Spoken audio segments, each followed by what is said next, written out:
Or, Right. которой до сих пор вообще не существовало. При этом Сталин Stalin insisted that those republics be included in the USSR as входили в качестве автономных autonomous entities. Основатель советского государства Ленин настоял. For some inexplicable reason, Lenin, the founder of the Soviet state, insisted that they be entitled to withdraw from the USSR. Наделил And образующуюся again, for some unknown reasons, he transferred to that newly established Soviet Republic of Ukraine some of the lands together with people living there, even though those lands had never been called Ukraine, and yet they were made part of that Soviet Republic of Ukraine. Those lands included the Black Sea region, which was received under Catherine the Great, and which had no historical connection with Ukraine whatsoever.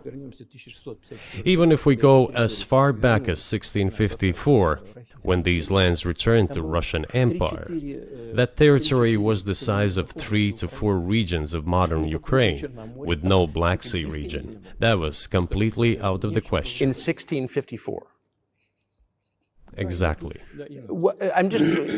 You obviously have encyclopedic knowledge of this region, but why didn't you make this case for the first 22 years as president that Ukraine wasn't a real country?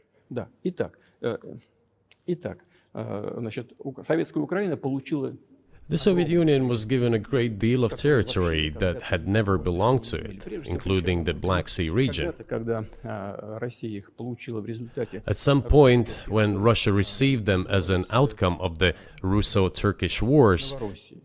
they were called New Russia or Novorossiya. Ленин основатель But that does not matter.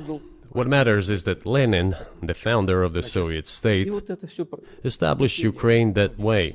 в составе СССР For decades, the Ukrainian Soviet Republic developed as part of the USSR, по непонятным причинам занимались and for unknown reasons again, the Bolsheviks were engaged in Ukrainianization. It was not merely because the Soviet leadership was composed to a great extent of those originating from Ukraine. Украины и других Rather, it was explained by the general policy of indigenization pursued by the Soviet Union.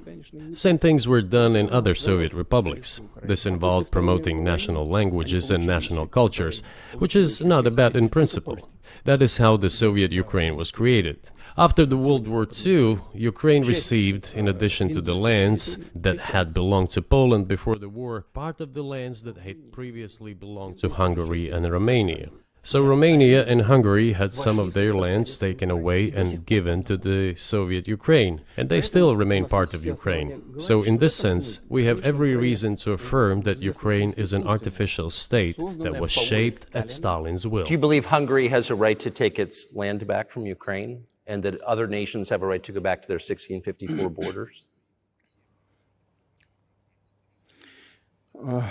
Ну, я не знаю, как границам. I'm not sure whether they should go back to the 1654 borders. Все считают, что But given Stalin's time, so-called Stalin's regime, which as many claim saw numerous violations of human rights and violations of the rights of other states, государств, то в этом смысле, конечно, вполне можно, ну, если не говорить о том, что они имеют на это право. one may say that they could claim back those lands of theirs,